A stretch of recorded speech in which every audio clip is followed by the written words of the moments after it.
Good evening and welcome to my channel. Tonight, we'll be continuing our story of the Book of Halloween by Ruth Edna Kelley. Chapter 3, Samhain. On November 1st was Samhain, summer's end.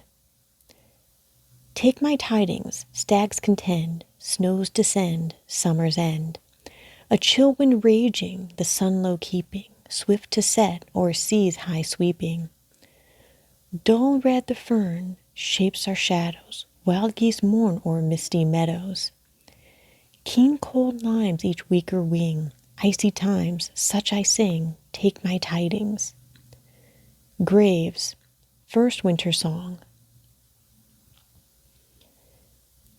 Then the flocks were driven in, and men first had leisure after harvest toil. Fires were built as a thanksgiving to Baal for harvest. The old fire on the altar was quenched before the night of October 31st, and the new one made, as were all sacred fires, by friction. It was called forced fire. A wheel and a spindle were used. The wheel, the sun symbol, was turned from east to west, sunwise. The sparks were caught in tow, blazed upon the altar, and were passed on to light the hilltop fires. The new fire was given next morning, New Year's Day, by the priest to the people to light their hearths, where all fires had been extinguished. The blessed fire was thought to protect the year through the home it warmed.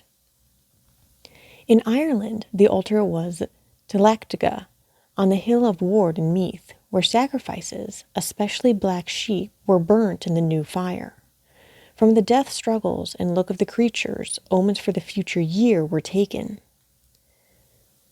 The year was over, and the sun's life of a year was done. The Celts thought that at this time the sun fell a victim for 6 months to the powers of winter darkness. In Egyptian mythology, one of the sun gods, Osiris, was slain at a banquet by his brother Setu, the god of darkness. On the anniversary of the murder, the first day of winter, no Egyptian would begin any new business for fear of bad luck, since the spirit of evil was then in power. From the idea that the sun suffered from his enemies on this day grew the association of Samhain with death. The melancholy days are come, the saddest of the year, of wailing winds and naked woods and meadows brown and sere. Heaped in the hollows of the grove, the withered leaves lie dead. They rustle to the eddying gust and to the rabbit's tread. The robin and the wren are flown, and from the shrub the jay, and from the wood-top calls the crow through all the gloomy day. The windflower and the violet, they perished long ago, and the wild rose and the orchis die amid the summer glow. But on the hill the goldenrod, and the aster in the wood, and the yellow sunflower by the brook in autumn beauty stood, till fell the frost from the cold clear heaven, as falls the plague on men. And the brightness of their smile was gone from upland, glad and glen.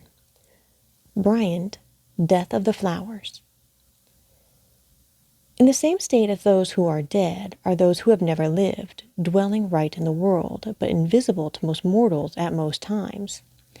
Seers could see them at any time, and if very many were abroad at once, others might get a chance to watch them too. There is a world in which we dwell, and yet a world invisible. And do not think that naught can be, save only what with eyes ye see. I tell you that this very hour, had but your sight a spirit's power, ye would be looking eye to eye at a terrific company. Cox, Halloween.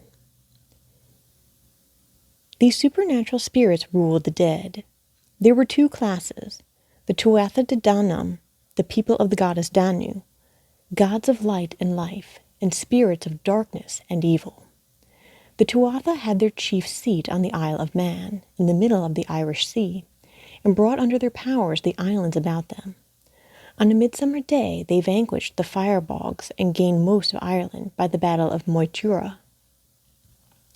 A long time afterwards, perhaps 1000 B.C., the Fomor sea demons, after destroying nearly all their enemies by plagues, exacted from those remaining, as tribute, a third part of their corn, a third part of their milk, and a third part of their children. This tax was paid on Samhain.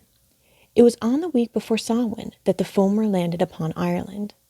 On the eve of Samhain, the gods met them in the second battle of Moytura, and they were driven back into the ocean.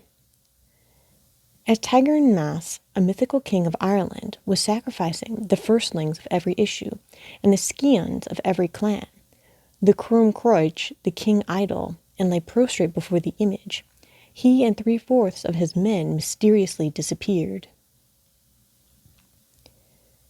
Then came Tyrnmas, the prince of Tara yonder, on Halloween with many hosts.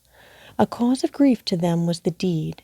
Dead were the men of Bomba's host, without happy strength around Tyrnmas, the destructive man of the north, from the worship of Crom Croich. 'Twas no luck for them, for I have learnt, except 1/4 of the keen gales, not a man alive, lasting the snare, escaped without death in his mouth. Dinsengus of Magslet. This was direct invocation, but the fire rites which were continued so long afterwards were really only worshipping the sun by proxy, in his nearest likeness, fire. Samhain was then a day sacred to the death of the sun, on which had been paid a sacrifice of death to evil powers. Though overcome at Moytura, evil was ascendant at Samhain. Methods of finding out the will of spirits in the future naturally worked better then. Charms and invocations had more power, for the spirits were near to help, if care was taken not to anger them, and due honors paid. Thus ends Chapter 3 of the Book of Halloween by Ruth Edna Kelley.